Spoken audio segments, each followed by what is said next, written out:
Hai, halo sahabat pecinta catur, selamat datang kembali di Catur Talk Indonesia. Dan ini adalah partai yang sangat keren teman-teman. Bagaimana pertemuan yang pernah terjadi Sakya Mamediarov, seorang taktikal menghadapi Hikaru Nakamura, juga seorang taktikal tentunya yang notabene-nya sering bermain cepat.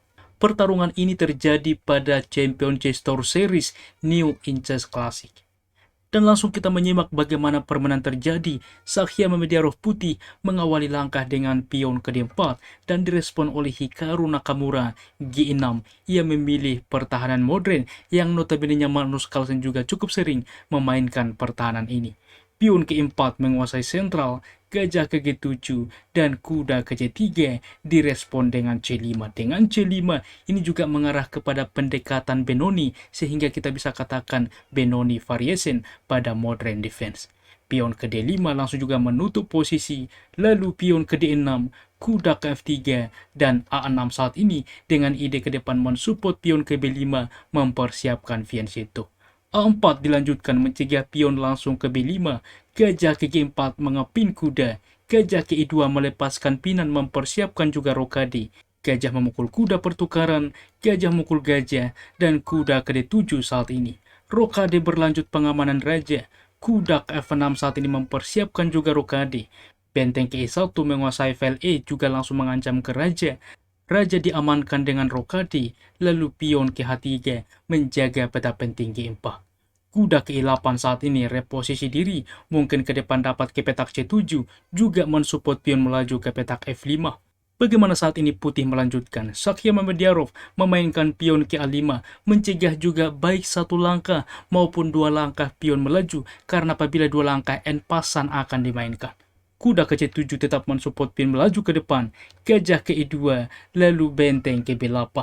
Gajah ke D2 dimainkan, di sini Montri ke C8 teman-teman, dimana dengan ide memang pion akan melaju supaya pion ini dapat perlindungan ke depan.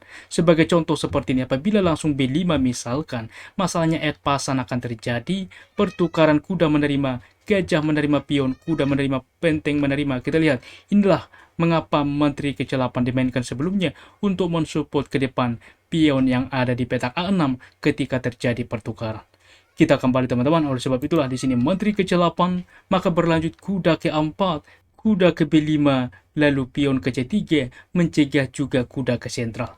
Benteng ke-8 dilanjutkan memantau juga pion, di sini gajah ke F1, dan benteng ke-8 opsi terbaik untuk mendorong ke depan. Karena seperti ini, apabila dicoba, ini juga langkah pancingan teman-teman, mencegah juga ke depan ada tempo untuk mengancam gajah. Kita akan lihat, apabila langsung Menteri menerima pion ini misalkan, masalahnya inilah pancingannya C4, mengancam juga Menteri, mengancam juga kuda. Jelas setelah Menteri menyelamatkan diri, kuda tumbang, unggul kualitas pun dimiliki oleh putih. Kita kembali teman-teman, oleh sebab itulah di dalam pos ini benteng ke-8 dipilih oleh Hikaru Nakamura. Benteng ke B1 tetap juga mendorong pion ke depan.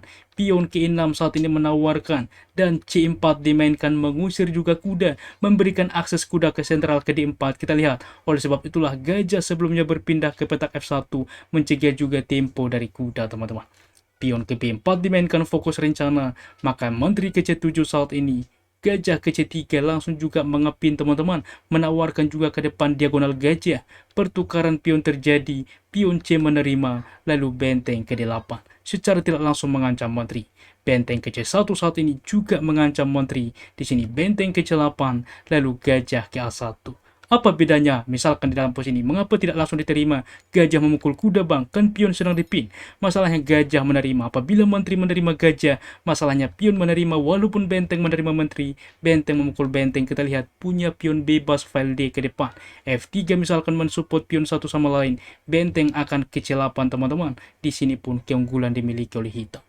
Oleh sebab itulah, di dalam pos ini, gajah mundur terlebih dahulu sangat-sangat menarik, lalu Menteri menghindar. Apabila Menteri tidak menghindar, misalkan H6 saja langkah sembarang, maka pion saat ini memukul pion pertukaran, kuda sudah bisa menerima pion teman-teman. Pertukaran gajah menerima kuda, gajah memukul gajah, Menteri menerima gajah, sentralisasi Menteri juga menekan kuda, punya dua pion sentral ke depan. Ini pun memberikan keunggulan bagi putih.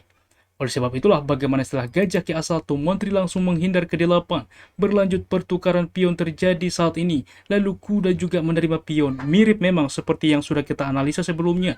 Benteng menerima kuda, di sini benteng memukul benteng, kuda menerima, dan gajah menerima kuda saat ini. Gajah memukul gajah, simplifikasi sederhana, maka menteri menerima gajah mengancam kuda, menteri menerima pion, mensupport juga kuda, mengancam juga benteng. Benteng ke E3 saat ini berlanjut kuda ke D7, menawarkan endgame ke depan.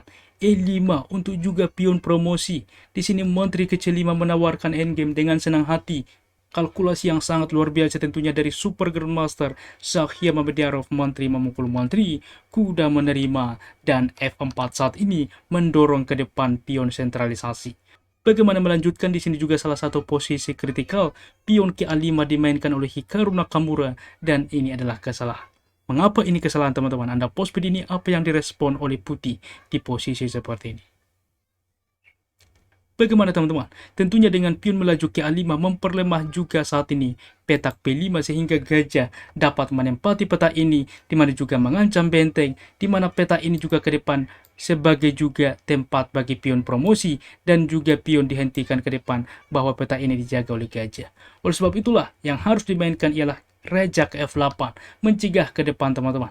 Langkah yang wajib dimainkan benteng mengancam kuda, kuda berpindah benteng ke depan dapat mengancam pion. Apabila E6 seperti yang akan kita lihat ke depan, masalahnya pertukaran terjadi, benteng bisa menerima simplifikasi, dan kita lihat dua pion bebas di sayap monster ini sangat berbahaya dari hitam yang memberikan keunggulan dari Hikaru Nakamura. Akan tetapi ketika dimainkan oleh Hikaru dengan A5, gajah ke B5 sangat powerful. Benteng ke A8 menyelamatkan diri mensupport pion ke depan. Karena apabila benteng ke E7 misalkan tetap juga mempertahankan file E, di E6 dimainkan, benteng ke E6, benteng ke C3 mengancam kuda, kuda berpindah, masalahnya benteng melakukan skak dan pion ke depan tak terhentikan promosi. Dan kita kembali teman-teman, di sini benteng ke A8 dicoba, maka berlanjut setelah pion ke E6 langkah ke-35 ini berjatuh tidak, Hikaru Nakamura menyerah. Mengapa demikian? Karena apa teman-teman? Kita lihat dua petak lagi untuk promosi disupport juga oleh gajah. Apabila dilanjutkan diterima pion ini, pertukaran. Kita lihat raja mendekat, maka pion promosi saat ini melakukan skak dan tak terhentikan teman-teman. Apabila saat ini kuda ke A6 dengan ide E7, kuda ke C7 tetap akan promosi karena apabila diterima ini hanyalah pertukaran, pada akhirnya unggul satu perwira dalam skala Grandmaster cukup mudah ke depan bagi Putih untuk memenangkan permainan. Luar biasa tentunya bagaimana duel yang terjadi, semoga kita dapat mengambil pelajaran.